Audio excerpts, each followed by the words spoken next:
Good evening, ladies and gentlemen. Welcome to the Āliamanu-Salt Lake Foster Village Airport Neighborhood Board 18.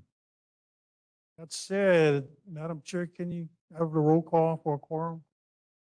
Thank you very much. All right, Clarence Davis III. Here. Doug Fujikura. James Kavika Gower. Patty Igawa. Joseph Omura. Nancy Valdez. David Yones. And myself. So we do have a quorum. Okay, let's get started with the Honolulu Fire Department.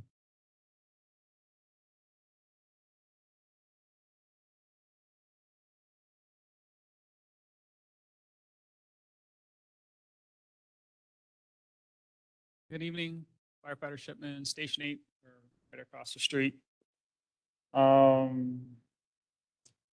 So previously there was no questions that needed to be answered.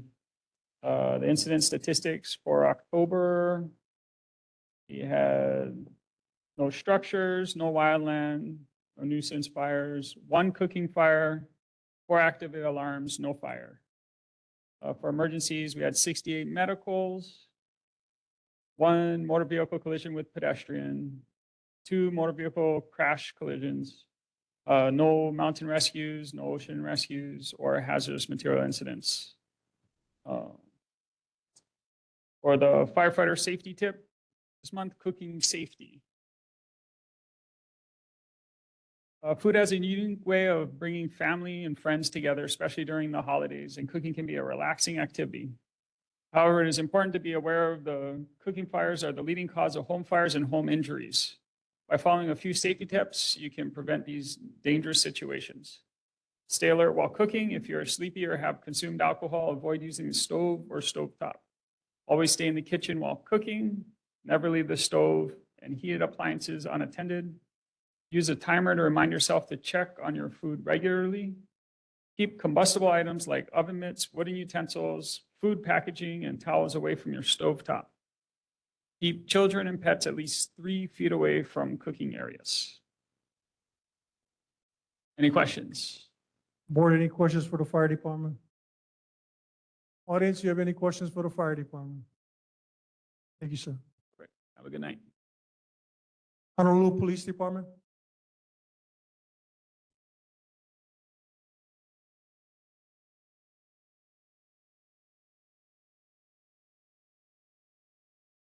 Good evening.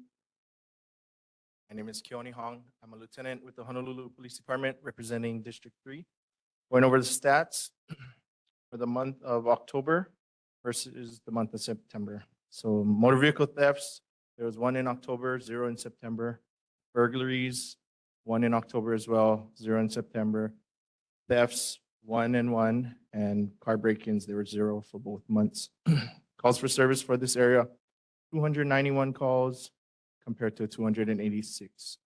Regarding that burglary, I believe that was the Oahu Veterans Center. However, after reviewing surveillance, they realized it wasn't a burglary, so that case was withdrawn.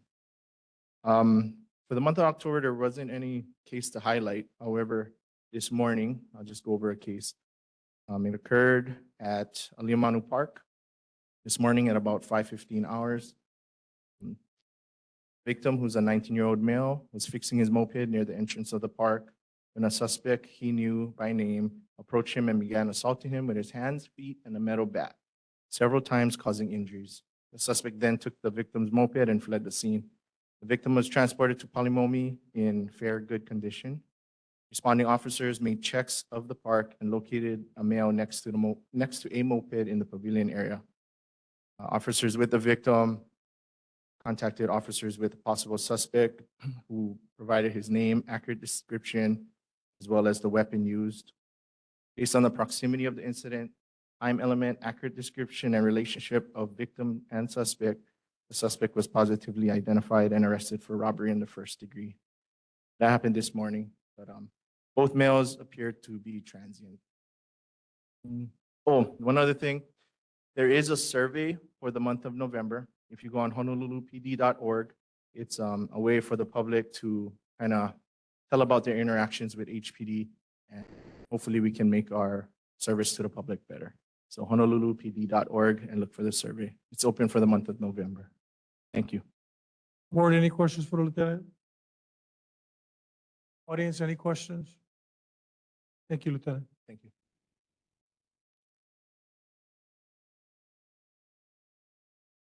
I'm Sergeant Kato, District 5. That's beat 550-551. For aggravated assaults, we had 1. Auto thefts, we had 2. Burglaries, we had 2. Sex assaults, we had 2.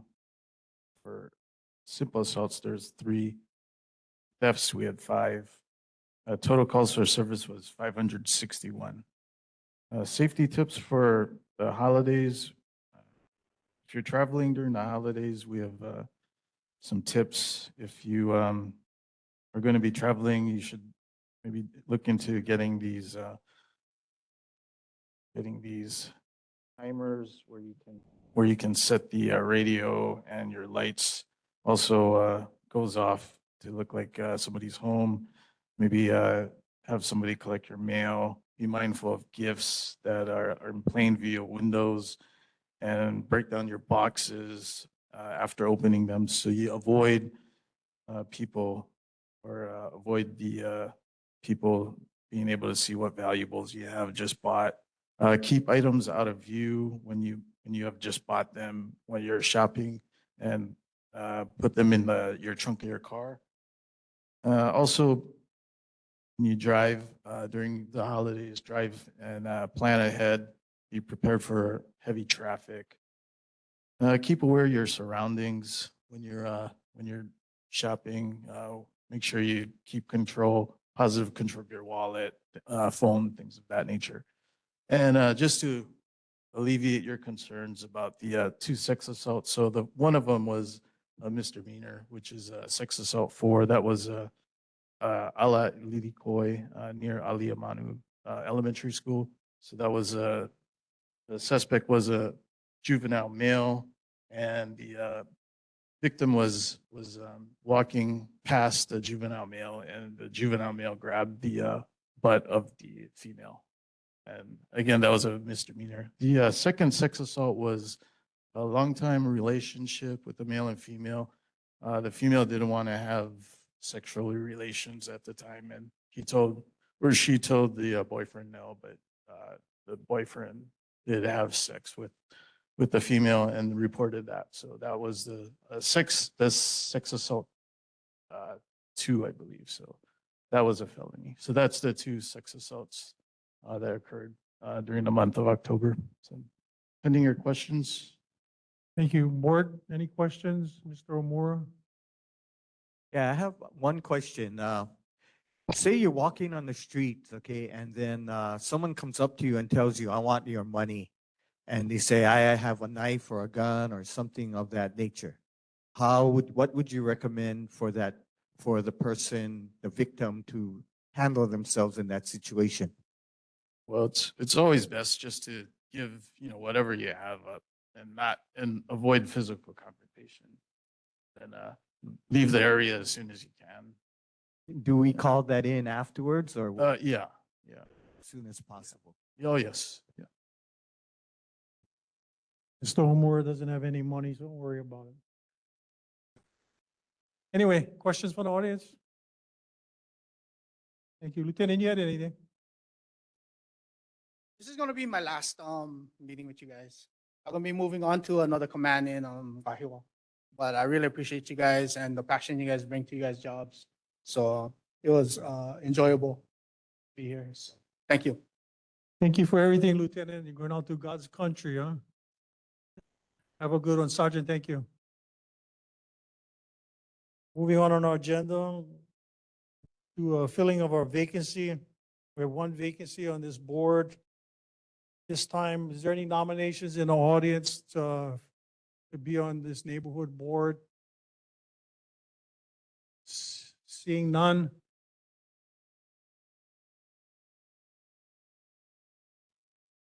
Who's that? Oh, you come up to the microphone. I want you as shy to raise your hand. Come up to the microphone, introduce yourself, tell us a little about you. Hello, everyone. My name is Faye Johnson. I work at Ford Chapter with, Clarence Davis. I am from Alabama, but I moved here from Kansas within the last year. So I've only been here for about 6 months, a little bit less. I just got here in June. I currently live in the Hokalani Village area on Pearl Harbor. What's your name again, ma'am? Faye Johnson. At this time, board, do you have any questions for the candidate before we take a vote? Hearing none, let's vote. All in favor of Mr. Johnson being on the board, raise your right hand.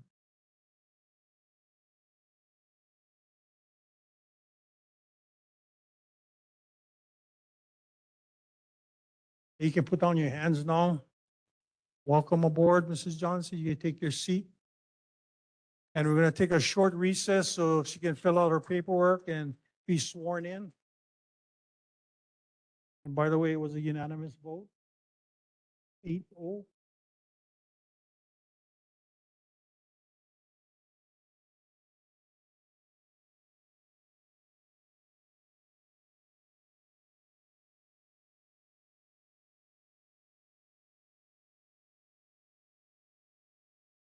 This time we're gonna have Patty sing something. Patty, you gonna sing something?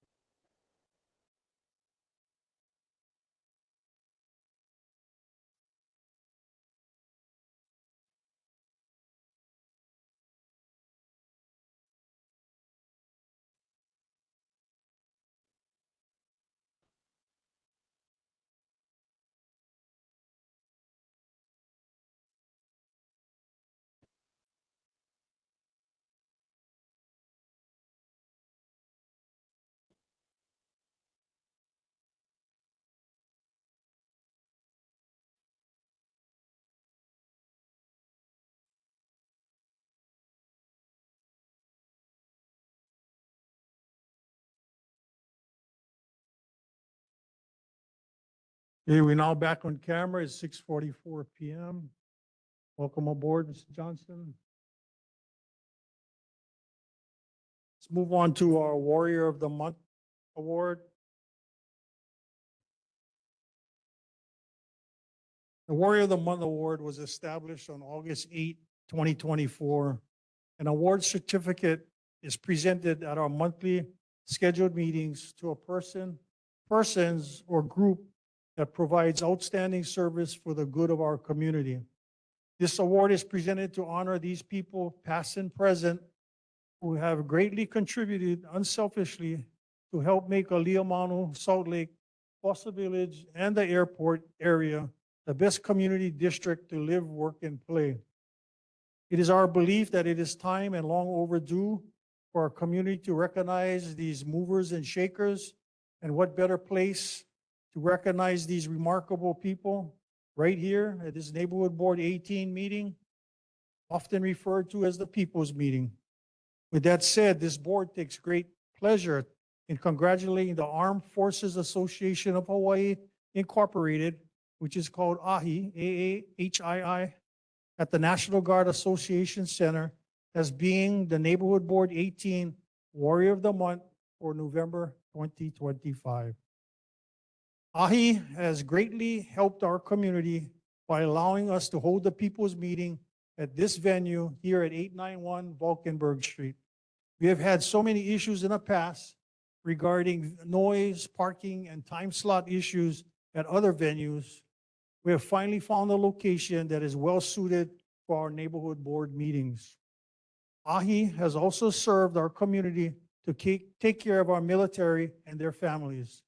As you know, the Neighborhood Board 18 is part of the military family as we service our surrounding military bases and housings. We're proud to have an active military member. I believe now we have 2 active military members on our board as well. AAHII, AHI, has also served our community by allowing the public to hold their important celebrations and meetings at their facility here. It is difficult for the public to find a venue these days on a limited budget. AHI offers that at reasonable rates. The public is lucky because this location was a military-only venue before. Mahalo, AHI, for taking care of our community, and congratulations again being named the Neighborhood Board 18 Warrior of the Month for November 2025.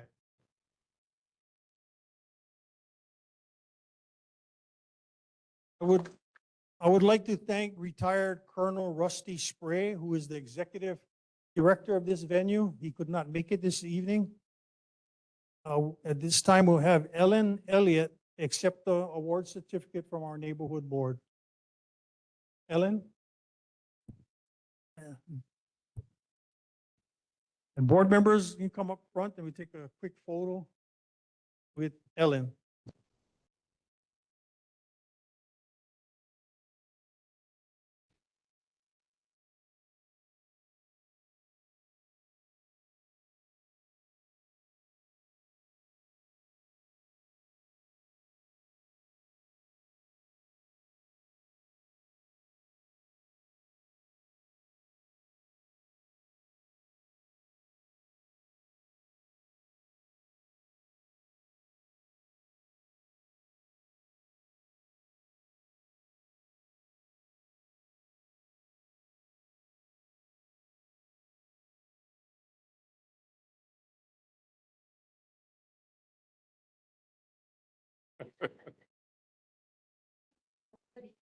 Very shy bunch. There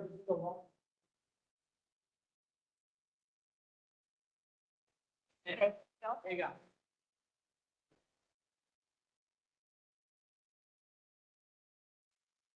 Here.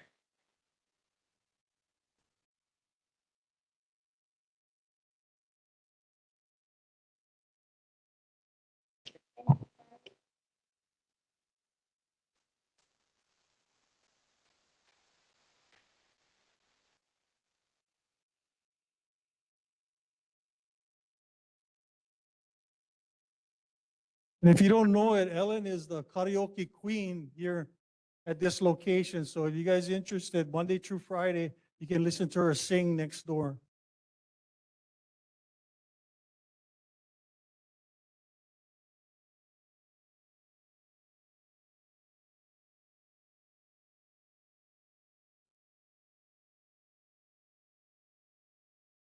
Anybody have any events, concerns in the audience that you would like to bring up to this board? You please come up to the microphone, introduce yourself.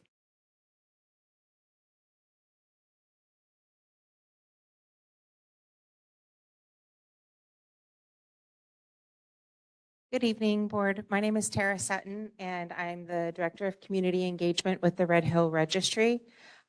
We work to document the health impacts from the Red Hill water crisis and to connect people to resources that they may need from as a result of that exposure. There's a couple of things that I wanted to just make sure everybody knew. One, this area is obviously an area that is either on or near the Navy water line, and therefore everybody is considered eligible to either fully enroll or be in the expanded enrollment of the Red Hill Registry. The expanded enrollment is if you were here before or after the 2021 exposure period, and also if you are just right outside of the specific Navy waterline boundaries.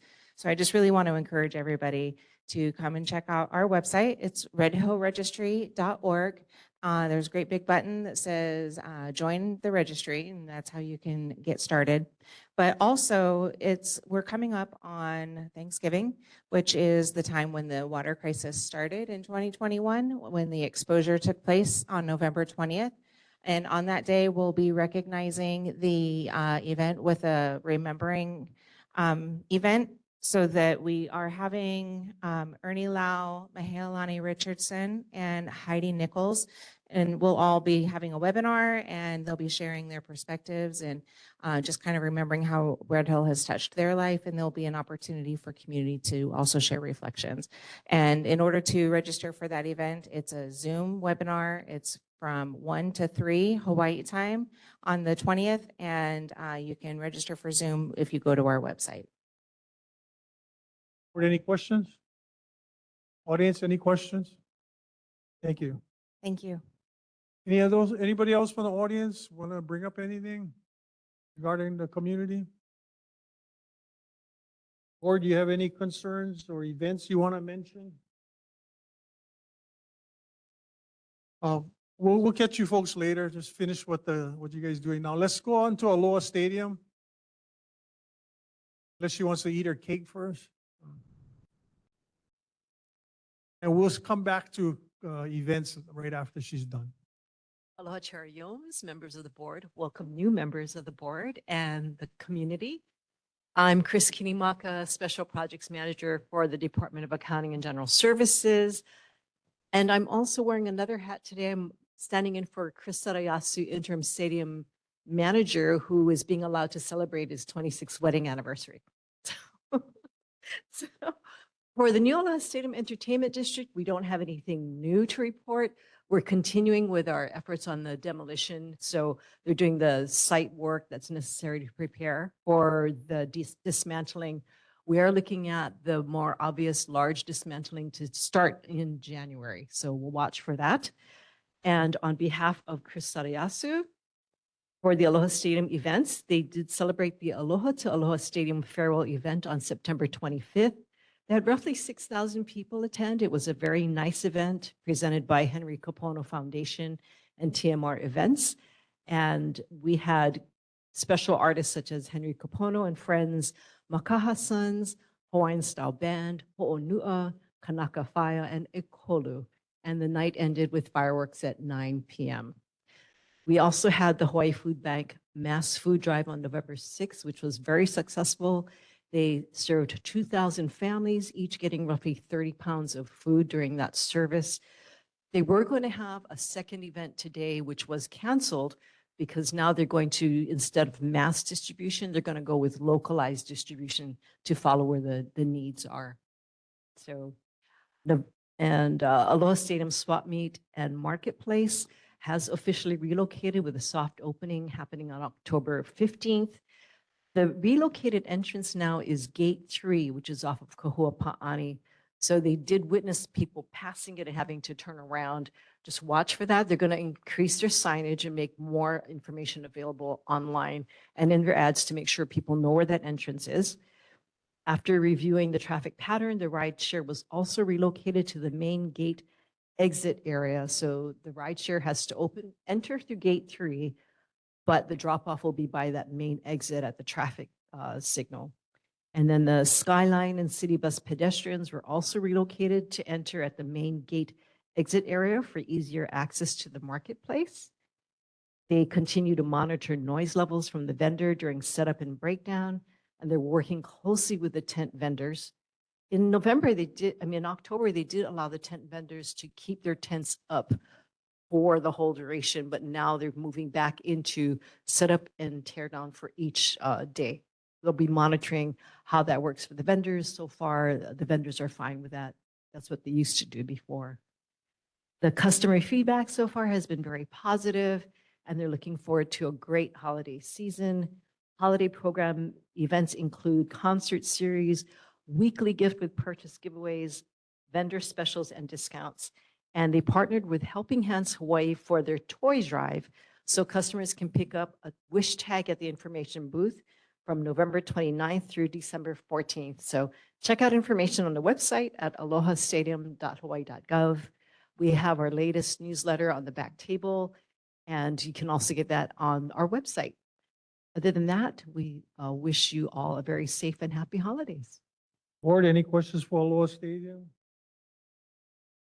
Audience, any questions for Aloha Stadium? Go ahead. I actually got two. The first First one, I want to thank you again for the invitation out to the concert. That was awesome, Oh, cool. very awesome. And to see the community come together for that big event, especially for the stadium, when it was the rebirth, the birth of the stadium, and then now into the new structure. That was awesome. That was really good. Mahalo. My second question is for in January, when they start the big construction, Yes. tear down, with the traffic, is there going to be a scheduled timeframe where the traffic is going to be delayed more than what it usually is when you got a lot of traffic where people come out through like the 5 o'clock traffic Yeah. jam? So because most of the dismantling will be happening on site, they're going to make sure the big equipment, the cranes and all whatnot are delivered off of peak traffic times. We'll be working with the developer to ensure that we don't disrupt traffic and letting the public know when those times will happen. Most of the actual dismantling will stay on site as they take apart the stadium and start sorting through the materials. When they start to actually haul goods off-site, they'll also be responsible for making sure that they don't disrupt traffic patterns and let everybody know. So we'll be monitoring that. Thank you. No, thank you. Audience, any questions for the stadium? Thank you. Mahalo. I'm going to jump back to community events. Secretary Connie Morrow, can you cover the Salt Lake waterway update? Yes, for sure. We had a very successful event on Saturday, which was the 8th, where we made the Genki balls, the 1,128 balls. Yeah, so we made a good amount. And thanks to many of the board members here, they attended, and we did the community cleanup also. I have actual video pictures of the pile. I mean, literally, it is the entire cul-de-sac of our community association area. So anyway, the next part of it, though, is we're going to have the Genki balls thrown. So that's going to be the toss event, which is going to be on Saturday, the 22nd at 1 o'clock. So we'll ask all those who are non-residents of our condo to park at the Howard Shima. So there's more information all on top of this flyer. So if you'd like to take a picture of the flyer, I'll leave it in the back. So we'll have light refreshments again, but please come and help to heal the Salt Lake waterway. Yeah, it'll be a fun event for those who have never done it before. Yeah, no charge. So please come, bring your kitties, everyone, keiki to kapuna, and come in and enjoy tossing the balls into the Salt Lake waterway. The second event that I'd like to make an announcement on is we're having a joint community town hall on emergency and disaster preparedness. This will be in conjunction with the Pearl City, AEA, of course, our own Salt Lake, in partnership with Makakilo Kapolei, Eva, Mililani Mauka, Liliha Aleva, and the Kalihi Palama neighborhood boards. And what we're doing is we're going to be doing this on Tuesday, November 25th. It's the Tuesday before Thanksgiving. And it's going to be from 6:30 to 8:30. And it'll be happening at the Pearl Ridge Elementary School cafeteria. So if I inadvertently had sent out to those the email, the first email, the location was Pearl City Elementary Cafeteria. It's now the Pearl Ridge. So the correct place, we had to change the venue, is now at the Pearl Ridge Elementary. Now this will be really great because we have a whole list of speakers that will be presenting on how to prepare for emergency disasters. And this is from NOAA to, we have HECO. We're going to have from the Department of Environmental Services. We have HEMA coming. We have from the Serene, U.S. Army and the U.S. Navy, Marine, and Coast Guard. It's just pending on the furlough situation. But we're going to have also someone who talks about a little bit about how safe rooms that you can build in your own residences. Maybe not so much for condos, but for those with residences. And what we'd like to do is to try and initiate a way that with all the new permitting for the new homes that are being built and new commercial buildings, that they be safe.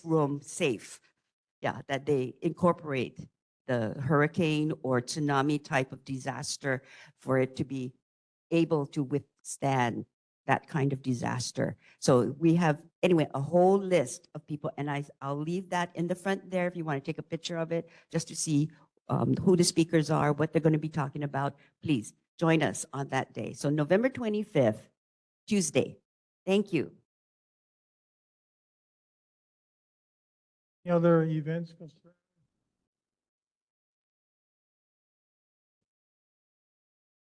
Okay, so my food distribution that was supposed to start in September is now pushed. It was supposed to be November, but because of the government shutdown and a lot of people that had food distributions, more than, just put it this way, the Hawaii Food Bank is short-staffed and they were overloaded with a lot of any food distribution that already exists, they just added more into their food distribution, like 100 people more or something like that. So we're looking at pushing it to either January, February at Ke'i Lagoon. So I'll give any follow-up maybe the end of this month. Thank you. Board, any other events and concern? Or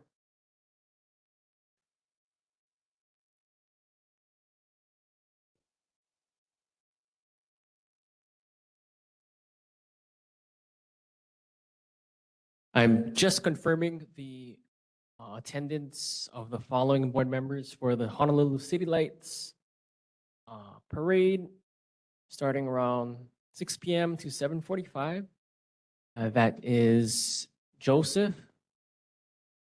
Nancy, myself, Clarence, and also Patty. I got your message, so I'll let the officials know. So we'll be participating in that. If you folks want to come down as well to check out the city lights, we'll be walking that.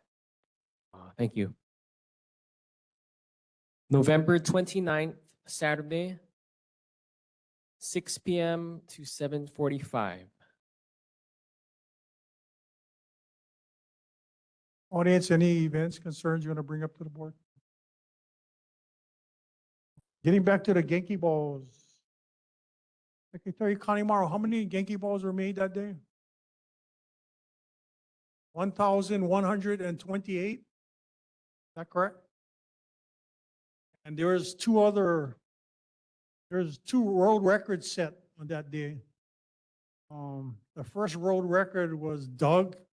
He carried 2,028 branches from the waterway to the rubbish site. And I sweep 1,288 times. And I believe that's the world records, both of them. I don't know what Joe did. What did you do, Joe? Oh yeah, he had a lot of blisters and cuts on his hands. But seriously, a lot of the volunteers came out. We had high school students, we had the neighbors from the area, and they all worked very hard, and everybody chipped in, and so it was a good event. The military, the Army, onto the Navy.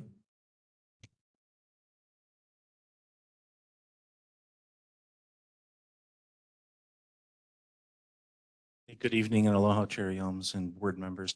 I'm Chuck Anthony. I'm the Director of Public Affairs for Joint Base Pearl Harbor Hickam. And I've got just a couple of items to brief this evening. First off, the venting process of Red Hill tanks continues. Yesterday, tank number 20, which is the 8th of 14 tanks, began the ventilation process. Basically, it's just getting rid of gaseous material before it's the final cleanup of it. So the second half of the tank ventilation process has begun. The Navy Closure Task Force Red Hill is going to hold a open house as well as a webinar next month. I'll get you that information as soon as the date is finalized. And the last item that I wanted to mention is, we're sorry that because of the shutdown, we were not able to participate in the Genki Ball making this particular time, but we're looking forward to the very next time. So I'm pretty sure Jewel probably emailed you and let you know we were disappointed we couldn't participate this time around. But with that, I'll leave it for any questions that folks might have. Board, any questions for the Navy? Mr. O'Moore? I have, one question. I guess we're gonna be having a meeting coming up in Pearl City on emergencies and stuff.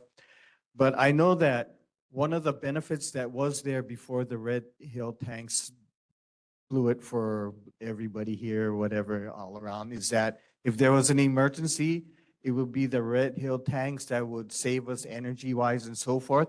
It's not there anymore. So if an emergency happens, what's gonna happen with the power and that kind of thing from you guys then? Because we were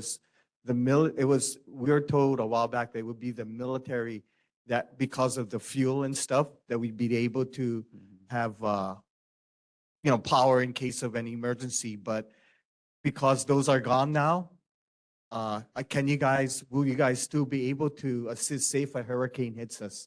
Will you guys be able to assist us power-wise or only manpower-wise? Well, it wasn't really a matter of providing power for the general population.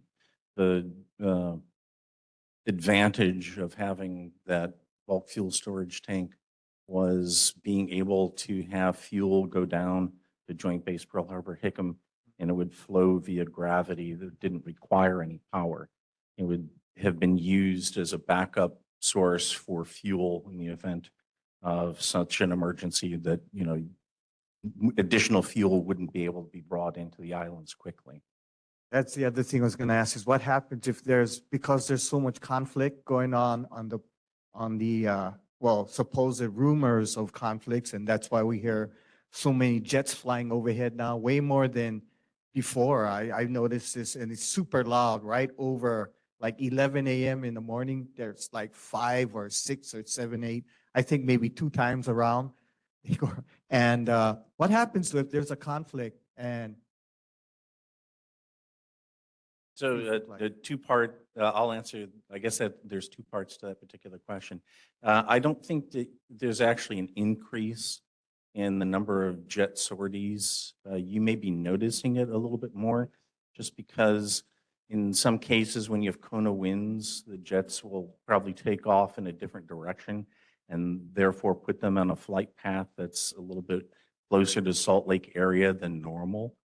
The other thing is that they'll typically also be doing what we call tactical landings. This is kind of like where they do a corkscrew landing over the airspace and then come down and land. It's something that they have to practice regularly because that's the kind of landing that they have to do if they're operating in a potentially hostile area. In terms of, is there enough fuel? There are other storage facilities, above ground storage facilities in Hawaii to manage any additional fuel in the event of an emergency. Mr. O'Moore, you done with your one question? Good. Anybody else? Audience, any questions? Audience? Thanks, Chuck. We missed you. I missed you Glad guys you're too. back. Yes, me too. Last month, we presented the United States Navy with our Warrior of the Month award, congratulating them on their 250th birthday. And I just want to give you the certificate tonight that we saved for you. Thank you so much. I'm here alone tonight. We had a whole number of folks who were going to be with us last month, but then again, the shutdown prevented us from coming. Thank you. I appreciate it. Night, everybody.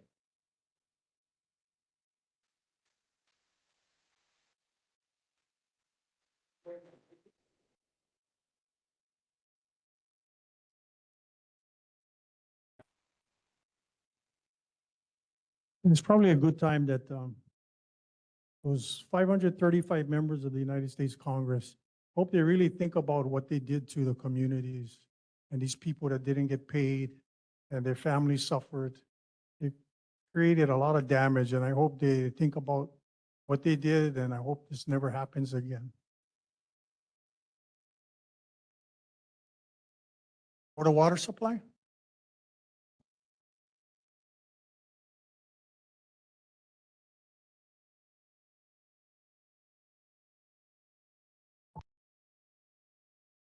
Good evening, everyone. My name is Jimmy Llanos, and I'll be representing Board of Water Supply tonight. I'm going to start with my main break report.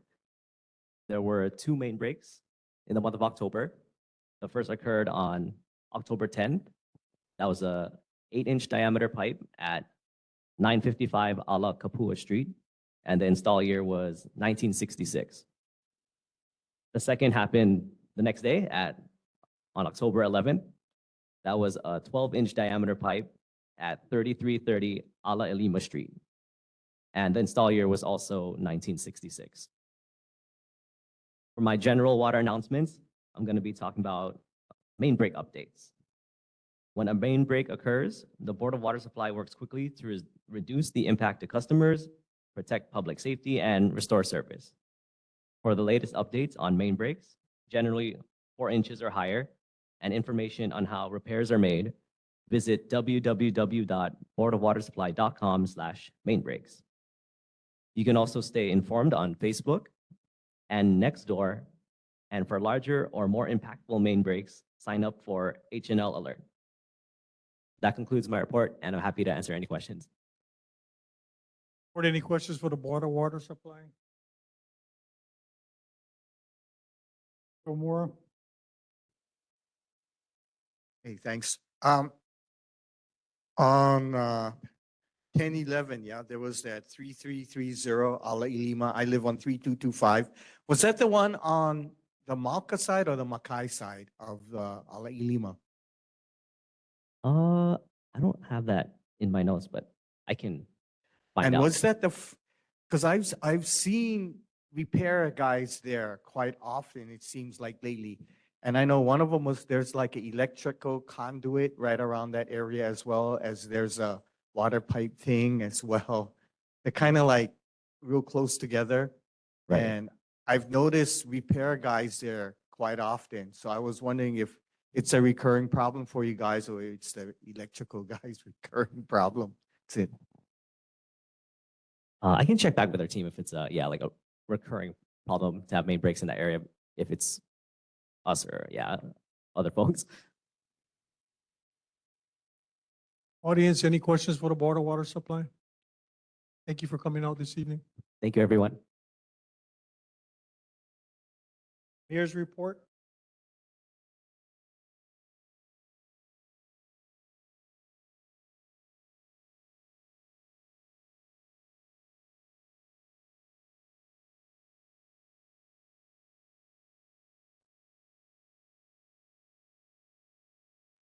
My name is Brian Gallagher, representing the mayor, City County of Honolulu.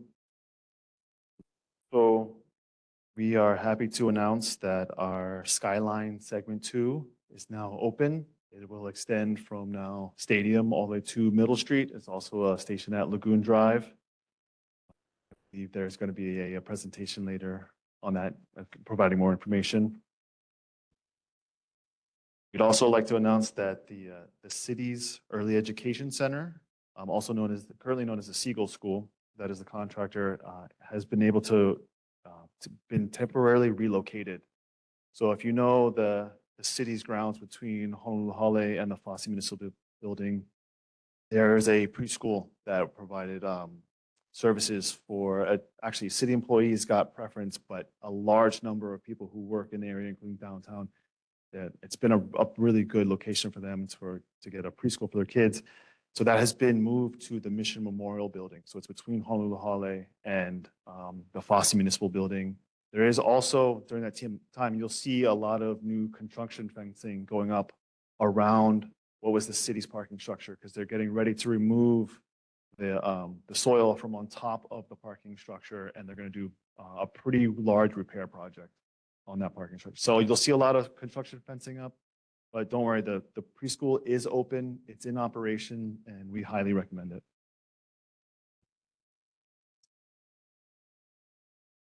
A lot of the information that comes out from the city, it sends out to neighborhood boards and throughout the public, can be found in the mayor's highlights newsletter. We provide copies, usually on the table over here. If you're unable to get to those, you can also go to www.honolulu.gov/mayor/newsletter. And then our city communications department is working on, or actually has, a new electronic press release. So any information that the city sends out to the press that we want everybody to know, to get it to all the media outlets, we call them press releases. And starting November 5th, just a few days ago, you can subscribe to receive these. So if you want to get an email on everything we send out, you'll probably get it in your email before actually the media even pushes it out, if you'd like. So that can also be found at the honolulu.gov/mayor/newsletter sign up. So you'll get it's a really good way to get information quickly on a number of topics. We also want to let the public know that the city's Royal Hawaiian Band is going to be holding a free concert at the Blaisdell. So this is going to be on Friday, November 28th. The doors open at 6 p.m. The concert starts at 7. Again, this is free. Please show up early. The concert is going to feature a lineup of Hawaii artists, including Grammy-nominated 21-time Nahoku Hano Award winner Henry Kapono. We're going to have also Raiatea Helm and the Kamehameha School's Children's Chorus, and of course a whole series of other special guests. It's going to be really good. It's free. Royal Hawaiian Band they're on it. It's amazing how many shows a year they play.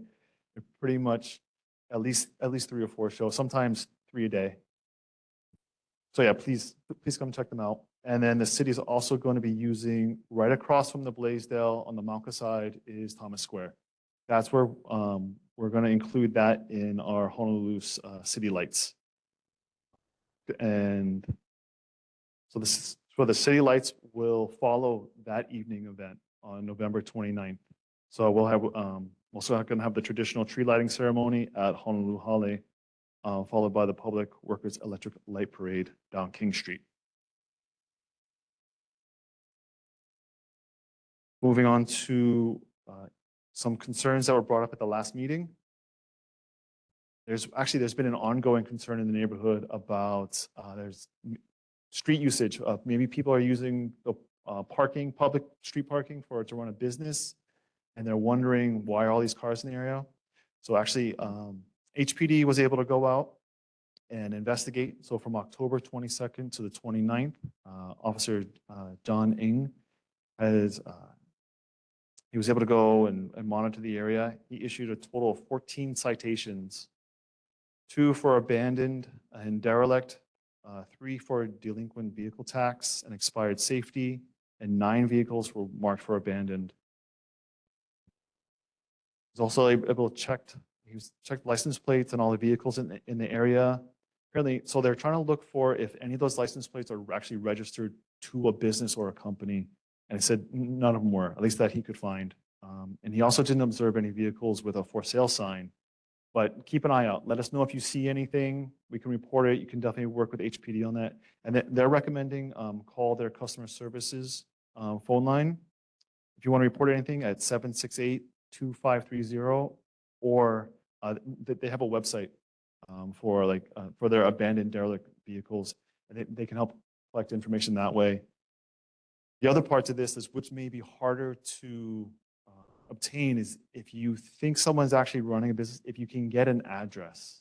I know there's a lot of tall buildings, that's gonna be really hard, but if you think somehow, you get something, you can actually contact us at DPP, and we can do an investigation to see if someone is running a business out of what is residential, and they're not allowed to, normally they're not allowed to do that. There are some cases where people can do certain activities and it's acceptable.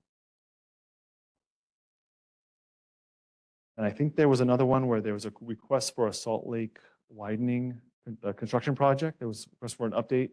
We've been working with Councilmember Cordero, and she has more information on that. Were there any other concerns or anything at this time? Mr. Moore. I have two. I'll ask one and then rotate and come back later with the second. The first one is pertains, we're going to have a slideshow presentation on the rail, but I had called earlier to the department and asked about the bus kind of thing, how you guys are working together with the rail. And I was told that the rail has nothing to do with the bus, that I need to contact the bus itself. Is there a way where the bus representative can come down here to the meeting and do a presentation of what they're going to do with the bus from Salt Lake, from Foster Village to Salt Lake? That means Āliamanu, Foster Village, and Salt Lake, and how they're going to get down to the bus routes. Because originally, like 10 or 15 years ago, when they changed the route, the rail stop from Salt Lake to the airport, they told us that Salt Lake, don't worry about it. We'll take care of you with 10 to 15-minute interval runs.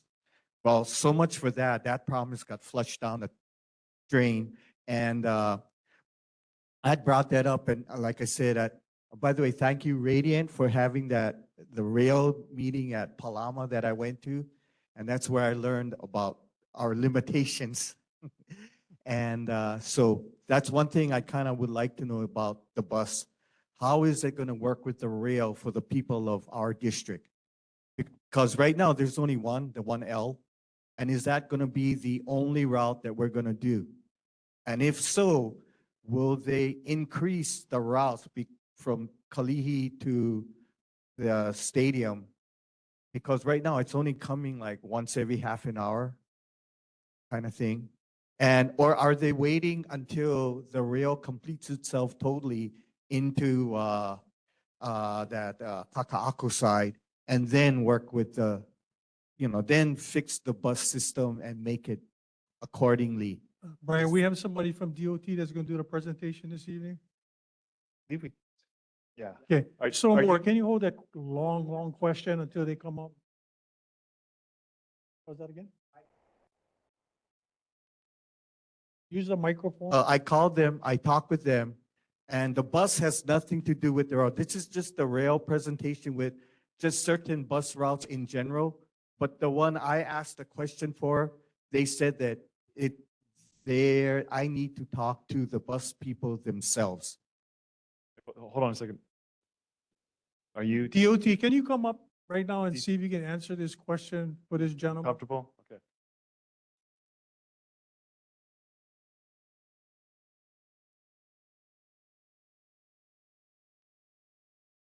Okay. I'm sorry, run that by me one more time. I was talking with Radiant as well. Okay, the question, well, the thought basically is that currently we were told when the rail goes through our area, there would be a 15-minute rotation during the busy rush hour times in the morning and in the afternoon to the Lagoon Drive. It would be in Lagoon. However, that was promised to us back about 15 years ago when you guys took away. See, the rail was supposed to go through Salt Lake. They changed it, brought it back to the airport. And at that meeting, they told us, don't worry about the people of Salt Lake, Āliamanu. You guys will be taken care of. We'll have buses going to the Lagoon stop in 10, 15-minute, 20, maybe 20-minute intervals during the rush hour time.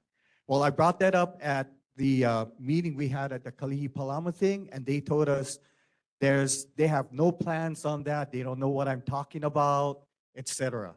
So so I called you guys for this meeting, I think about a week and a half ago, and I was told that the rail doesn't have anything to do with the bus schedules or the routes that they're going to do. So my question wasn't directly to you. It was more toward Brian in the sense that can we contact the bus guys, or is the bus a different entity altogether? Okay, so the company that actually runs the bus is a private contractor, Oahu Transit Services, and they are under our purview, DTS, Department of Transportation Services, for the city and county. So if you do have service questions or route questions dealing with the bus, then we can take that in and then look into that. But going back to what you were saying, you talked to somebody or somebody, I don't know if it's from us, okay, from DTS. 10 to 15 years ago, I can't speak for them. I wasn't even with this group at that point. But I can speak for the stations that were opened up from October 16th and the bus service changes we made for those. That's in here, but you want me to touch upon it now? Okay. Okay, yeah, I can go over the service frequencies for the buses that we do have running that come from Lagoon. That might be able to provide more clarity for you. Okay, I'll have Board Member Omura write down his specific question. You can take it back to the Sure. bus company, and then we'll wait on your presentation a little bit. Sure, thank you. Thank you. Appreciate it, guys.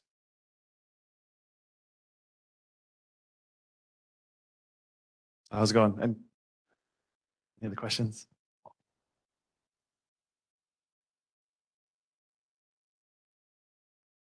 You had a second question, Mr.? Nobody has any questions? Oh, okay, go ahead. Brian, thank you. I just wanted to know the follow-up on that speed bumps on Salt Lake Boulevard. I haven't heard back on that yet.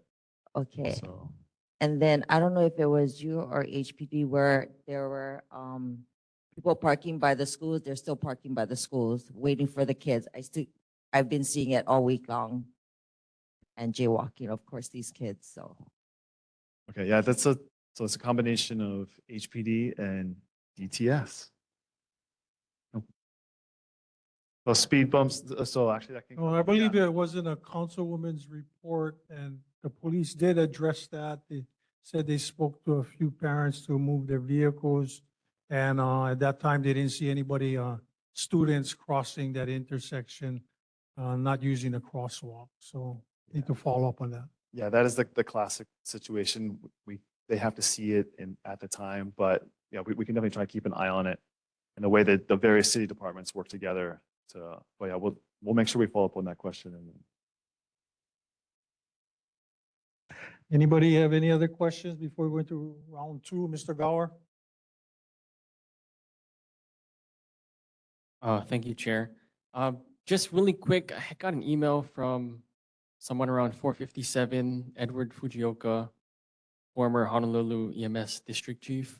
I'm not sure if falls under the city or the state, but he sent an email to the area politicians regarding effective January 4th, 2026, Honolulu EMS will reduce service to metropolitan Honolulu by ending advanced life support service to 2 units and closing shifts in the Salt Lake area. Did we follow up on that? I'm not sure the verification if that's true or not, but what is that going to look like for us? Considering there's also a 24-hour ALS or paramedic service in the metropolitan area, but their service is going to be reduced on the night shift, and I guess it's going to strain other areas. Paramedics, if we get calls in this area, they're going to have to stop what they're doing, and come here, or basically there'll be delays because of this. So I'm not sure if you guys can address that. And this is January 4th, and we're not going to have another meeting until after. So thank you. Understood. Yeah, we'll definitely follow up with our Honolulu EMS, our service, and we'll see if they have more information on that. So more is round two. It's your Yeah. turn. Second question. On the road right where I live at, it's Āliamanu-Salt from Salt Lake Boulevard to Āliamanu Street. That's the street going up right where they're adjacent to the Salt Lake Shopping Center. The road is atrocious. Can someone check that from the city? Because I shouldn't do this, but I jaywalked one night and tripped over a moon-sized crater. There's some moon-sized craters on that road. And also at the crosswalk too, where You're supposed to check up on some stuff for us as well. That crosswalk right there, there's a moon-sized crater as well on there now.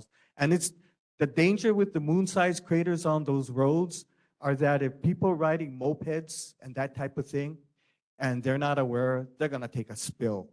I've seen that happen quite a few times already where I've had to go up and assist a fallen person. So I would just was recommend that to me is that worst stretch in my opinion, the whole Salt Lake area. Thank you for that information. We'll definitely get our Department of Facility Maintenance out there to go check it out. And then they What also, location was that? Salt Lake Boulevard or what? It's case between Salt Lake Boulevard and Āliamanu Street. Āliamanu Street, basically. It's that Āliamanu stretch. Okay, not Ali. Āliamanu, I'm sorry, Āliamanu. Yeah, because they don't intersect. Yeah. Salt Lake Boulevard, Āliamanu. okay, thank you. And then our Department of Facilities Maintenance, they have a website. So if for anybody in the public, they see an issue like that, you can put that information in, you can take pictures. We actually have the 311 app. You can submit it and then they'll track every single one. And so then the more notification they get, the more attention it gets. So appreciate it. Thank you. And Brian, on behalf of the board, I want to request if we could get a speaker concerning the flooding in Mapunapuna is just getting worse. We need someone to come and explain to the community what's going on. I know that the street on Mapunapuna Street was closed for about 6 months. They did some, whatever they did, but it's still flooding. In fact, it's getting worse on Mapunapuna Street and Ahua Street and Kilihau Street. Spoke to someone and he says that the city couldn't get a diver from the mainland. It was too expensive because there's a blockage on Kilihau that's causing a backup. We always hear about king tides, but that's an issue I just heard about and I wanted to see if that was true. So if you can have somebody from the city come out and present us with what's going on, and it's been flooding for years and it seems like there's no end in sight. And businesses are suffering. These waters are going into their properties, and nothing, whatever the city has done is not working. So we need somebody to come out and explain to us how this works. And how does the Salt Lake Waterway connect to Mapunapuna? And where is the blockages supposedly at? Somebody said there's a big blockage on Kilihau Street underground. That's why the backup is happening. I want to see if that's confirmed or not. So several questions. I want the city, I guess DFM would have to handle that. Yeah, that's Somebody gonna from be the city? actually, that's a combination of departments. That Okay. would be our. Or if they can give us a presentation, because the public want to know, we want to know, and it's been going on for a while. So if we can cover that at our January meeting in a presentation. Okay, Thank sounds you. good. Board, any other questions? Audience, any questions? Thank you, Brian. City Councilwoman? Thank you. Aloha, everyone. My name is Radiant Cordero, your council member for Council District 7 and your neighbor in Salt Lake. I do have a few updates. I'm going to go backwards with this. Since we just talked about Mapunapuna, I've been meeting with RMR Hawaii, as probably who you've been talking to, as well as the Department of Hawaiian Homelands, and I believe there's DLNR in that area, but I have yet to meet with DLNR. But I've been meeting with them to talk about the flooding in Mapunapuna. We know that RMR Hawaii, as well as Department of Hawaiian Homelands, owns majority of Mapunapuna after the Damon Estates sold it to them, I don't know, decade now ago. And the duckbill valves issue has been occurring. So in I think the beginning of March or May, that's when Manaiki Stream, when the Department of Facility Maintenance's, what's it called? Excavator broke down, and it is now being worked on in Manaiki and Moanalua Stream, which then connects over to Moanalua Gardens area. And there is exactly what Chair Yomes mentioned about the duckbill valves. However, as of today, well, actually 2 weeks ago, we've been following up on the contractor issue, which we did also hear about. And we did get word back from the Department of Facility Maintenance that they are anticipating a proposal from a contractor for divers to go into the 3 duckbill valve areas and remove the blockage in that area. I've also met with RMR as well as the Department of Hawaiian Homelands. I'm hoping to get in contact with the Department of Transportation to then talk about the master planning in that area. We're looking at the different ownerships of the roads in that area to really have a hard conversation as to what can RMR, what can the state give up to, not give up, I shouldn't say give up, sorry, Repichiyama. But partner with each other to see how we can level up our properties in the area and maybe look at different levies in the area as well, but understanding that majority of it would be under private property. So that would be the hard discussion that we're having. I did tell them straight up on Friday that I'm telling them this is what I'm thinking now, so that's not like, oh, there's this council person who's trying to take our property. I don't want to come off like that.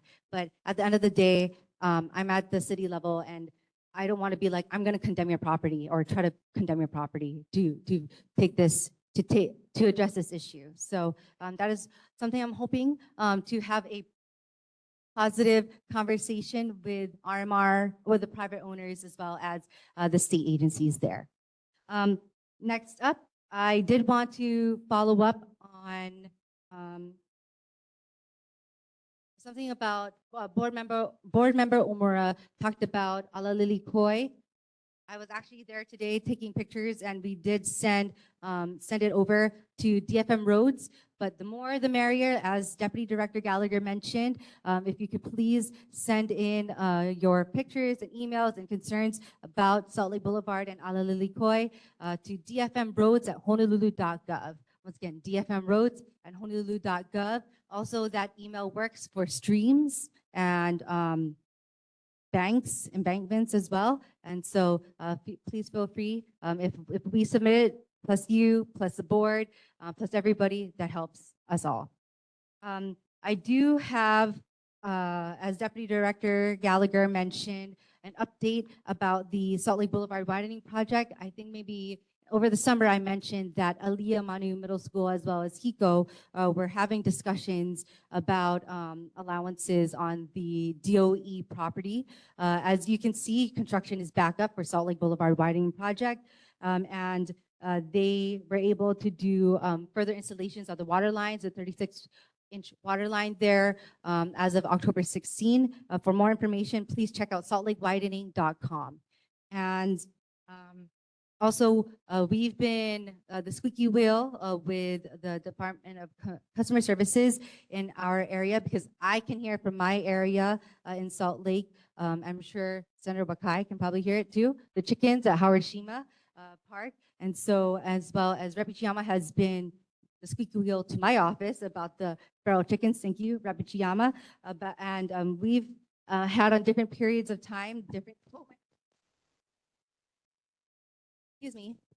traps had for feral chickens. And the department's contractor did say that they did not see that it was effective enough location. They did see that the traps set were continuously damaged, that residents are still very much openly feeding their chickens, and no chickens were caught by those traps that were set out. I think we were doing it throughout the year since I think the beginning of the year. And so those were our findings. I think we really have to kind of go out there and try to talk to the people who are feeding the chickens there. We were able to do so on a few occasions, but of course we didn't want to get into any, I don't know, not altercations, but arguments with residents who were feeding them. I do have a few updates on here as well, so please check that out. I do have to note, though, that we are taking submissions for a few things from for the city. We do have our Honolulu City Lights wreath contest at Honolulu Hale. The reason why I bring that up here is because I've seen in the past maybe 11 or 12 years now, really great entries from our Salt Lake and Moanalua area. So I, as a Salt Lake resident, am so proud, and I'm hoping everyone online will be able to submit their wreaths for the wreath contest. There are monetary prizes available and as well as for different divisions. However, the deadline is next Monday. So on the YouTube, submit it.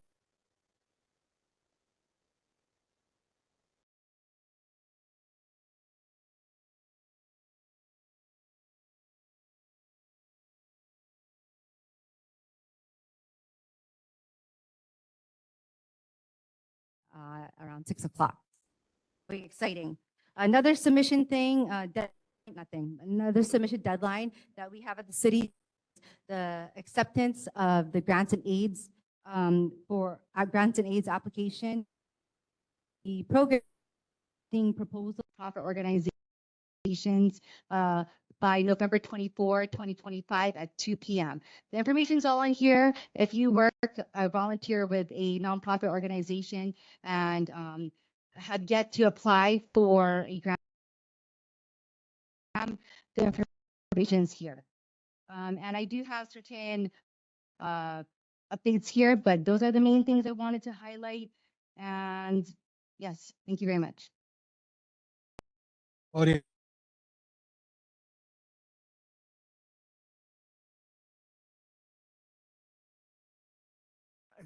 I see also in here, your part of the article where you folks were working on the Pearl Harbor Historic Trail and Bike Path.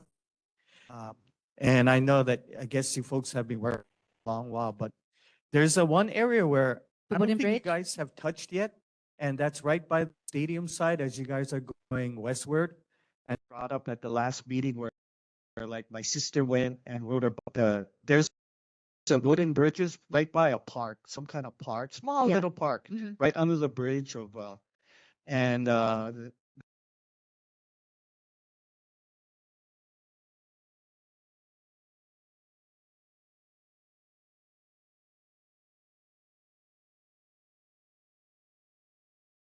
Director for Transportation Services.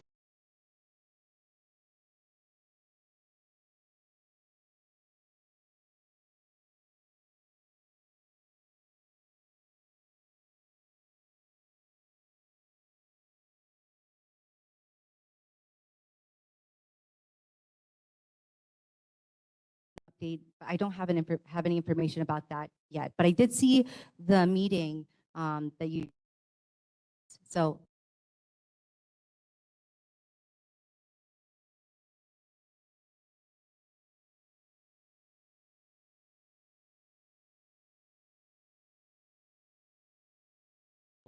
pending response from DF. DFM. Okay, thank you.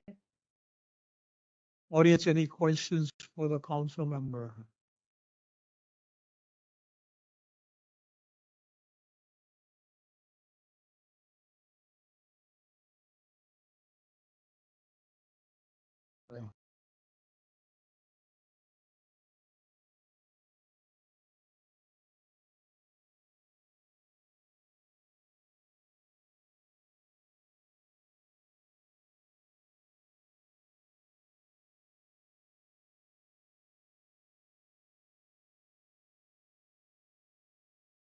Comes from Ahua Street and Kilihow, all the way down to Ahua Street and Avaloa.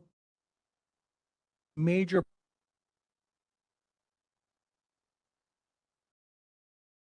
problem. And I wanted to have some expert from the city, what they're doing, and also how to, from Salt Lake Water, I know it streams down into Puna, then off to one little stream, I guess, into Lagoon, the K Lagoon waterway. They have problems on the K Lagoon side as well. So we need to have that, and I guess that might be I don't know if the state is involved in that. I see some data freeway, I don't know if by the stream, I don't know if that's affected anything. We need some answers,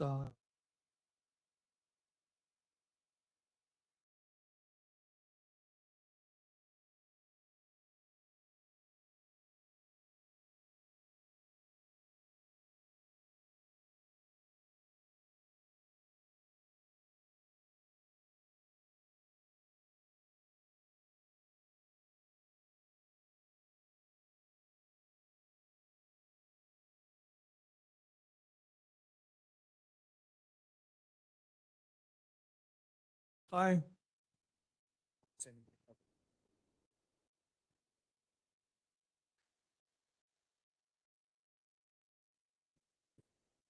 Yeah, I have a lot of good things to report on this month. It was brought to my attention last week that we have 70 Radford students that are unable to take the AP exam because they can't afford the $99 AP exam fee. Many of these kids are either on free reduced lunch, or their parents were affected by the government shutdown. I thought it was so sad that these smart kids, not anything beyond their intellectual capacity, but just because mom and dad couldn't pay the $99 fee, that they couldn't take the AP exam. So I immediately went out to the community and I got them $6,000 to take care of those 60 kids, to pay their $100 fee so they could take the AP exam. That $6,000 was paid for by Amoresco, who we know in this community has been a wonderful partner. They fund the Genki Ball program, but I just thought it was, we can't let, as Chair Yomes mentioned, we cannot let congressional bickering affect our kids in this community. So we pulled it together. Tomorrow's the deadline for them to pay the fees. So those 60 kids will be able to take the AP exam and hopefully get college credit for their diligence in those classes. 2.5 weeks ago, we said goodbye to Aloha Stadium. There was a humongous event. 10,000 people went to watch a top line all-star act lineup of Hawaiian musicians there. There was a fireworks show. There were vendors. It was a really festive way to say goodbye. And I thought that there was really nice, poignant vignettes on the history of Aloha Stadium, whether you're a football fan, graduation, soccer, baseball at one time, all of those things were kind of reminisced, and it was a really nice send-off. The developer, Stanford Carr, is anticipating that by the end of this month, we will begin to start tearing down that stadium. Welders will be taking it apart. That's all pending the city permitting, but he is ready to go. He's got the crew, he's got the equipment, he is ready to go. So we're hopeful that we will start taking that facility down by the end of this month. By June of next year, it'll be gone. And Stanford Carr has about 2.5 years to put a stadium up in its place. I hope all of us are big UH football or just UH athletic fans. We know that over the past weekend, hurrah, UH gave lickings to San Diego State. But what many of us may not know is the UH baseball team was playing in Japan. They played Waseda and Keio. I mean, these are powerhouse baseball teams in Japan. I've convinced the University of Hawaii that when in this world of NIL, where we have to pay athletes, that we really have to take a different approach in getting money to fund our #1 home team program. There are 360 D1 programs across the nation.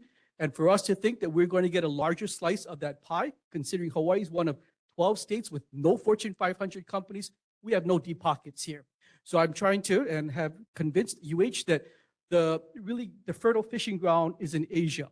So this past weekend, we started that effort by the UH baseball team going to create relationships with the Japanese. You might have seen that we sent broadcast 3 UH football games to Japan. I worked with Spectrum for a year to make that happen, to stream games there. You might know that the UH football team has the #1 most famous kicker in America, Kansei Matsuzawa. I compelled UH to put his name in kanji on the back of his jersey. First time Hawaii's ever put a foreign language on the back of a jersey. His shirts are selling out. The UH cannot keep enough of his shirts on the shelf. He gets a piece of the act. The shirt is $55. It ain't a cheap shirt, and it's 1,000 of them gone. He gets a piece of that action. UH gets part of that. And it's really my effort to try to connect Hawaii with Asia. I'm already in talks with Taiwan. In the world of baseball, Japan is #1, Taiwan is #2, US is #3. So I'm going after in the next month to sign a memorandum of agreement with the Taiwan Baseball Federation to create a relationship with Taiwan, so that ultimately what I'm trying to do with UH Athletics is we're going to create a pipeline of athletes from Asia. We're going to create a fan base in Asia, and we're going to get corporate NIL money from Asia. That, to me, is a game plan for success for us to cheer on a UH football team that's going to, or not football team, just athletics in general, an athletics program that is going to be competitive with the United States of America. And that's, that got in, kind of lost in the UH victory over San Diego State over the weekend. But we are fully going forward with the idea of looking at Asia for athletes, fans, and money. So that's my report. Board, any questions for the senator?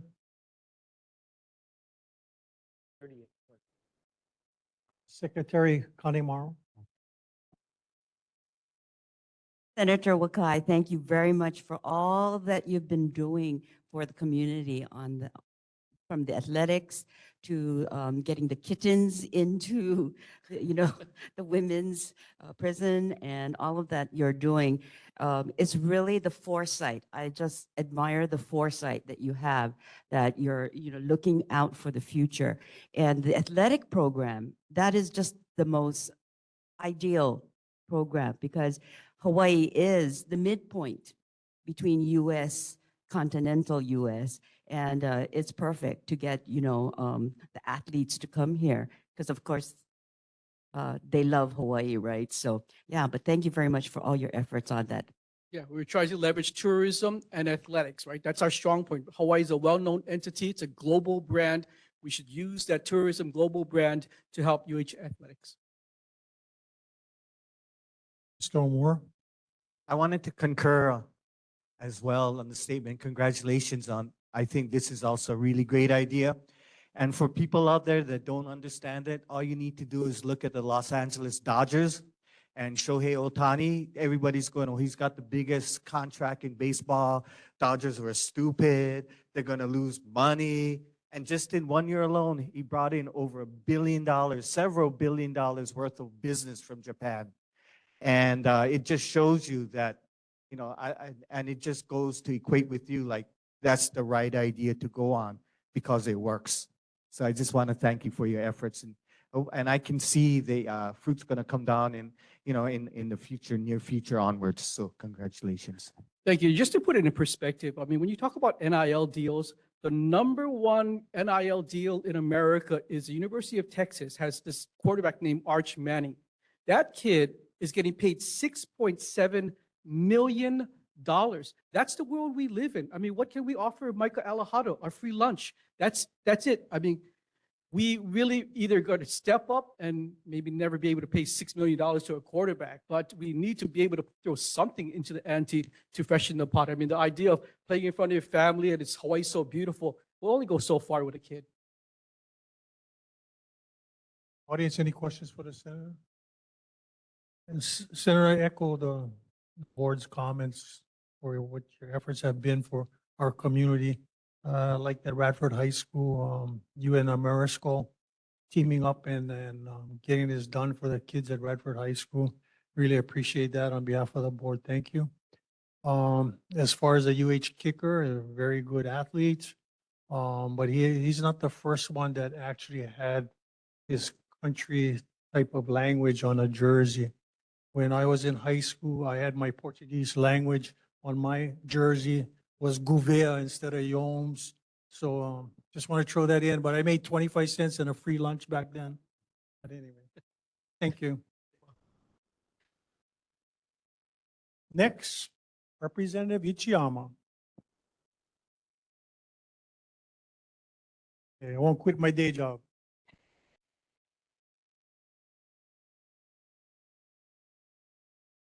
Good evening, Chair Yomes, members of the Neighborhood Board, and the public. Just passing out a copy of my community update.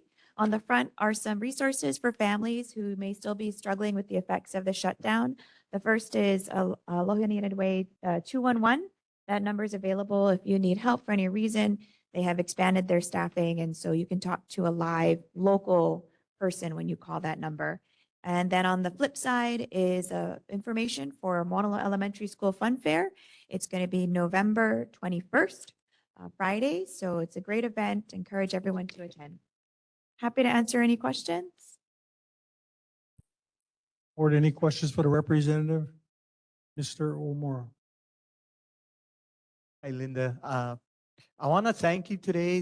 This morning, I usually hang out with the McDonald's early morning gang, but I've had a lot of work to do recently. But my sister went down there and said that you were there this morning talking with them. And she appreciated that a lot. So did I. And so I'm sure the McDonald's gang down there also did that. Appreciated you being there, because they're saying not too often do you guys, when I mean you guys, that means the public representatives go there anymore. Used to go there during election time, but right now it's not election time. And so for you to go down there and talk with them, commend you for that. Thank you. Thank you, Mr. Mora. Appreciate it. Any questions for the representative board? Audience, any questions for Representative Ichiyama? Thank you. Mahalo. Representative Shimizu.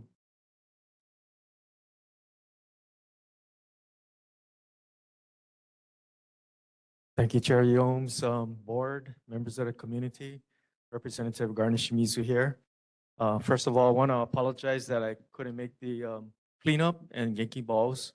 I might have given Chair Yomes some competition for sweeping, but I'll be there for the Yankee ball toss.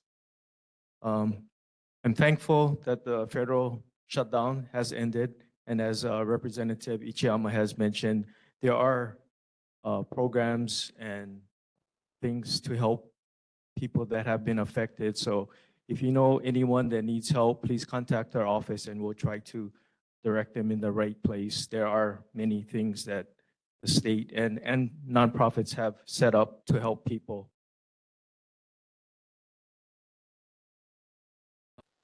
I know tomorrow is Friday, but there is a Hawaiian Electric summer internship program for college students. If you know anyone, it's a great program. Contact our office if you know anyone. Other than that, I'm open for questions. I have my newsletter out there. If you need to get it digitally, please notify our office with your email address. And other than that, happy Thanksgiving. I know we have a lot of things that concern us, and I know our government is working hard on that. Props to Senator Wakai, Councilmember Cordero, and Representative Ichiyama for the work they put in. But I know we have a lot to be thankful for also, so happy Thanksgiving. Thank you. Board, any questions for Representative Shimizu? Board Member Omora? All right. Audience, any questions for the representative? Thank you. I just want to make a comment. We have our local politicians here, and I'm really glad that they're working for the people and not getting into this thing with Democrats and Republicans that's happening in the United States Congress. You guys do work for the people, and I like what I see statewide. And I'm very disappointed in our federal politicians and the rest of the Congress. They need to work more for the people instead of going after each other. It's like, I don't care if they're Democrat, Republican, or independent. They shouldn't be holding the people, holding the bag, and they're the ones suffering, and they're getting paid. And these people are suffering, and they don't have any money to pay bills, and it was just tragic. And I just hope that doesn't happen again. But I thank the local politicians here in Hawaii, especially our group. They're doing a great job for our community. Thank you.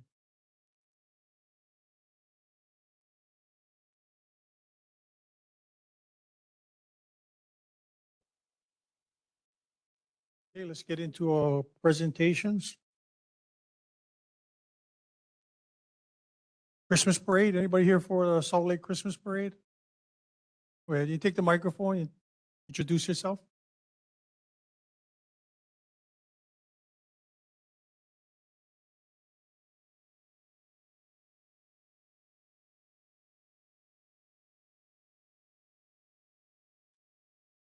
Hello, everyone. My name is Jordan Lautage, and I'm here on behalf of Landon Mauricio. I'm here to update you guys on the Christmas parade, and we've got down the route for the Mauna Loa Salt Lake Christmas Parade, and it's happening on December 28th at 6:30 to 8 p.m. And we already kind of secure road closure for that time as well. And we all already talked to the police department, and we're gonna have road closure. We're gonna have 6 members of the police department helping us with the road closure. And the route has been actually been picked, so it's gonna be starting from Moana Loa High School, and then down on Ala Ilima, right on Ala Lilikoi, right on Bikini Street, and then back to Moana Loa High School. Any questions? Audience, board, any questions? Mr. Moore. Yeah, can you repeat your name again? It's kind of blurred on the mic. Jordan Lautage. Jordan. Jordan. Yep.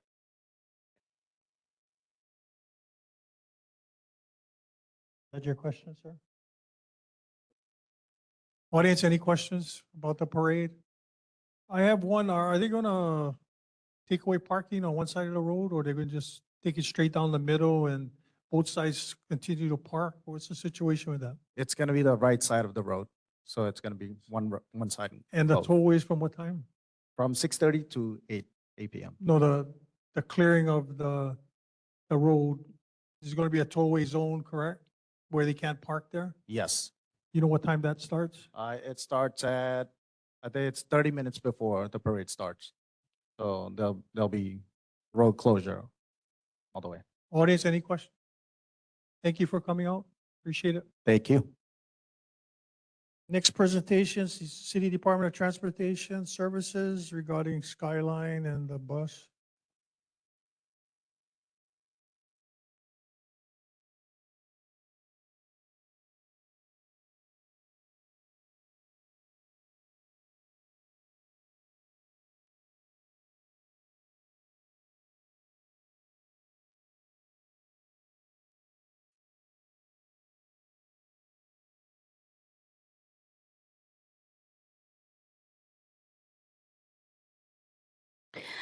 Okay, good evening, everybody. My name is Irene Banau.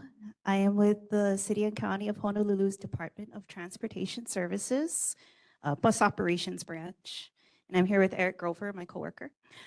Eric just passed out the Bus and Skyline Network Connections brochure. These are not all of our bus routes. We have many, many more, but these are specifically the routes that will connect to the Skyline Network, the train. And we're here to update you on the changes that took effect on October 16th when the second segment of Skyline opened.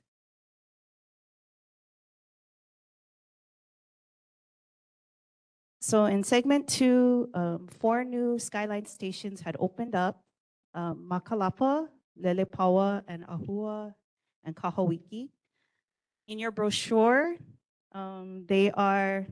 you can see the layout for those new 4 stations. On the exterior where it says station 10, 11, 12, and 13. So those are the 4 new stations that opened up on October 16th. And the bus routes that serve those stations are listed underneath each map.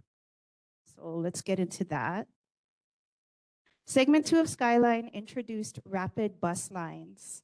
The first of which is the A line, which runs to UH Manoa from the Lagoon Drive station. So the A line, formerly the Route A, used to run from Aloha, but we truncated it to start from Lagoon Drive. Lagoon is the first stop, so the bus is empty and it loads up with ridership that comes from the Skyline and transfers to the A line. And then the A goes up onto the freeway, goes and then continues on its regular route, takes the Vineyard exit to Liliha, and then still goes through Chinatown, downtown, Kapiolani, and goes all the way to UH. Same, that half of the route has not changed. That's the same. The frequencies for the A line and the W line are now 10 minutes during peak hours and 15 minutes in off-peak hours. So there's kind of a pretty high frequency. That was the A line still had that frequency prior to October 16th. So we managed to maintain that. Eric?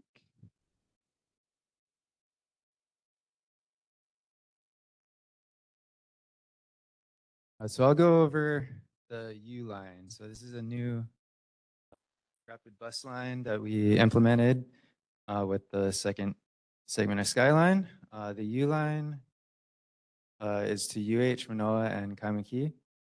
So it goes from the Ohua Lagoon Station to UH Manoa via the freeway, and it has stops on Dole Street and goes into Kaimaki.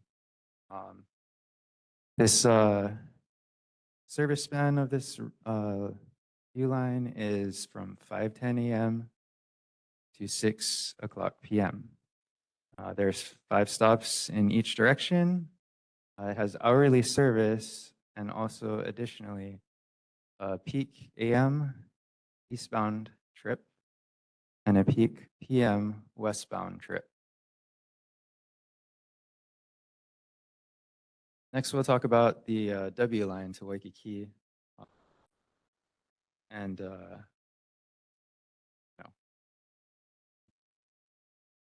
Okay, we'll talk about the discontinued Route 20. With the extension of Skyline, there was a truncation of the 20 and the implementation of the W line.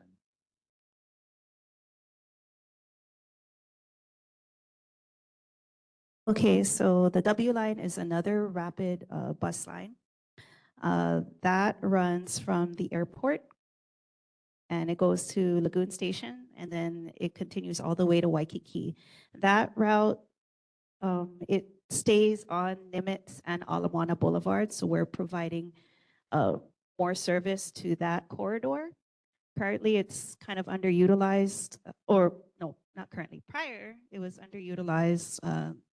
That was the Route 7 was one of the few routes that service Nimitz. So this is another route to add to it.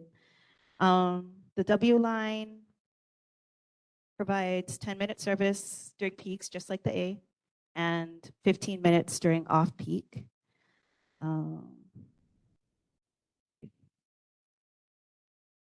These rapid lines are limited stop. So the W line has 16 stops between the airport and Waikiki. It's really, we've got good feedback on it. It's quite fast and frequent.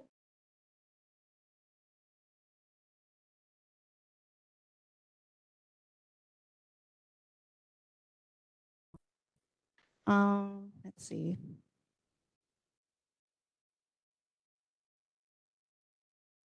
We also made changes or adjustments to the routes for the 40, the 42, and the 51 in this neighborhood boards area. So the 40, the 52, or the 40, the 42, and the 51, they dip into this Mapunapuna area, servicing Ohohia Street, Ualena Street, and then coming back up on Lagoon Drive. We put in new bus stops to provide bus service to the area. There's employees that now have access and bus service. That's a slight adjustment in the 40, 42, 51.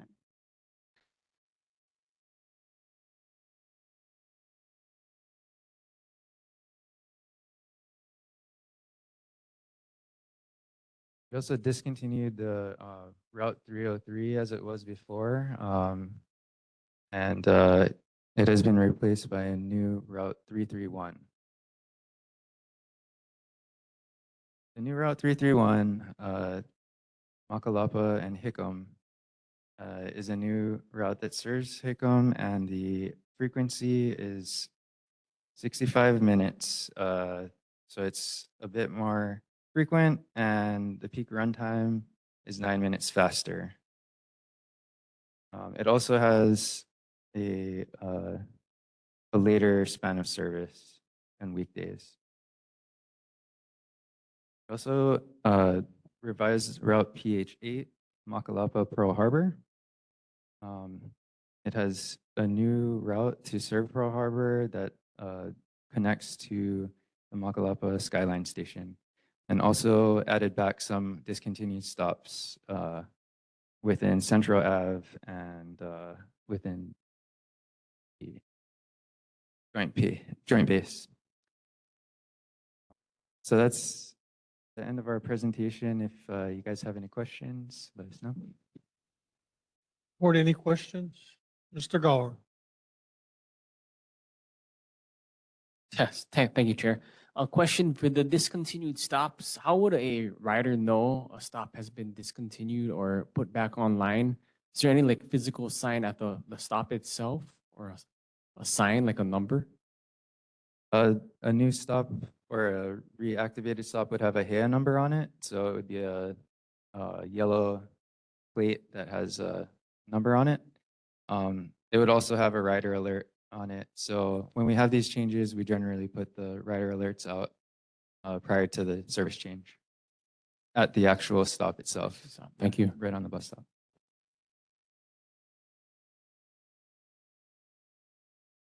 Mrs. Connemara, you had a question? Okay. I have some constituents in the Salt Lake area, right by Mauna Loa High School. Okay. Yeah. So I don't ride the bus, so I'm not familiar. So is that Route 32? I'm trying to look at your map and it's so tiny that I can't quite tell. Because you know what? They've mentioned it that in order for them to catch the heart portion, the skyline, that to get to that Kahauiki station, there's no bus that takes them directly To Kalihi Transit Center. So what is the route that they should, or what they have to walk from it? Mauna Loa High School. Yeah. Okay.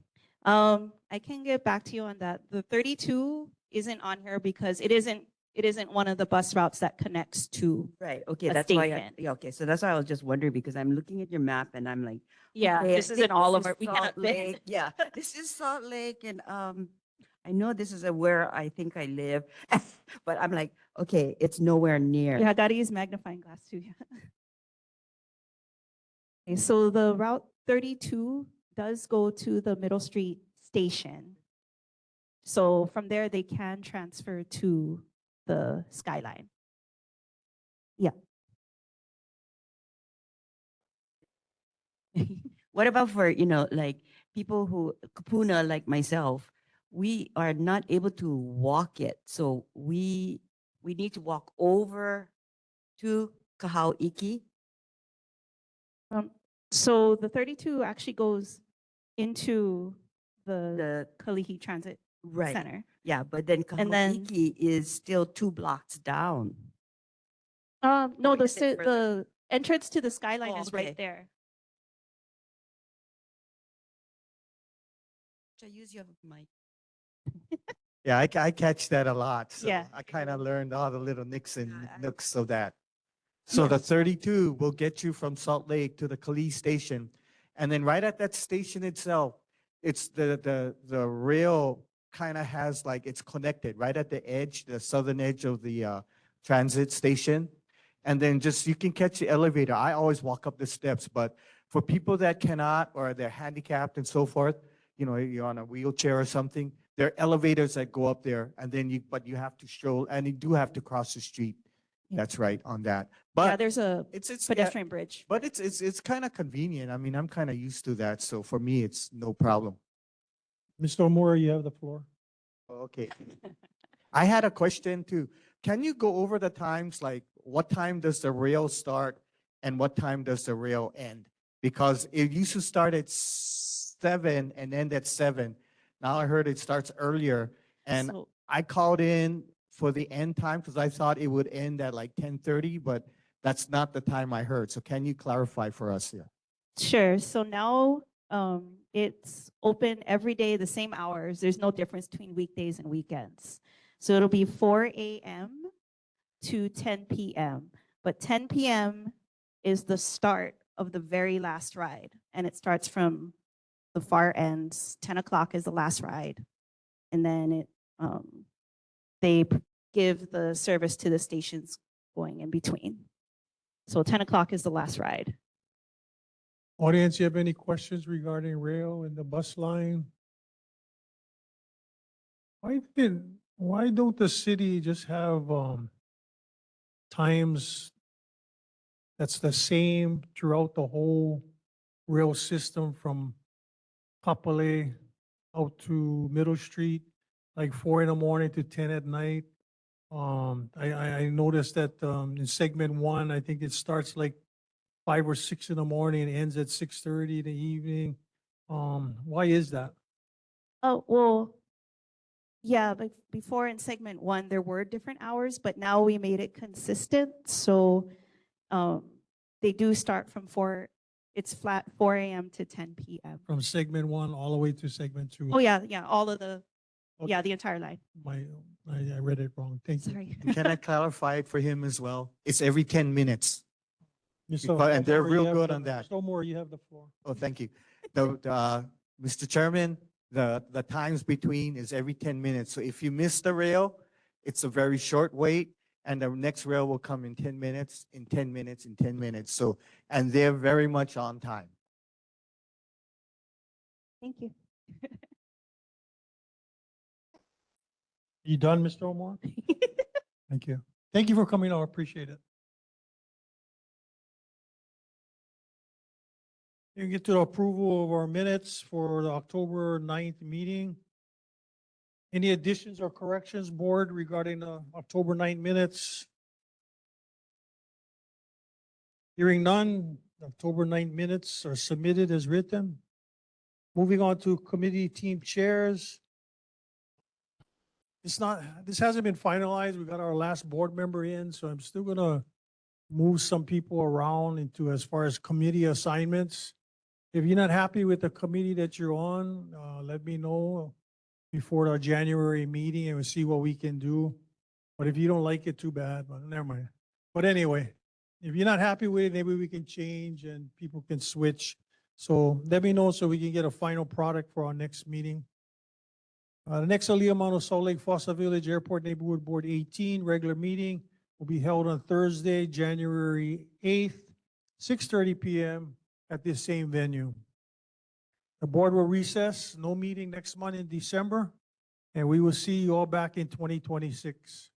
I'm wishing everyone a happy and safe holiday season.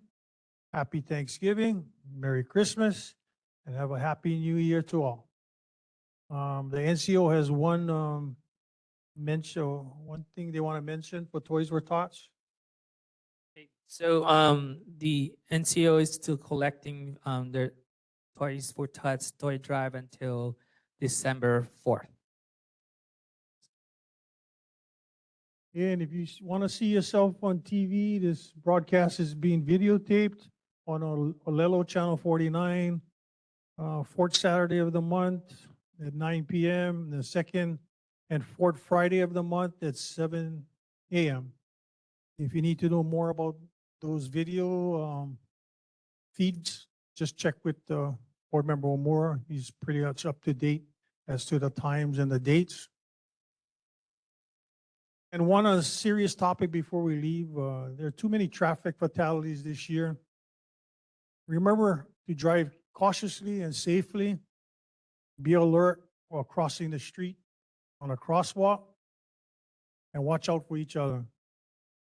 0 traffic fatalities are our goal during this holiday season.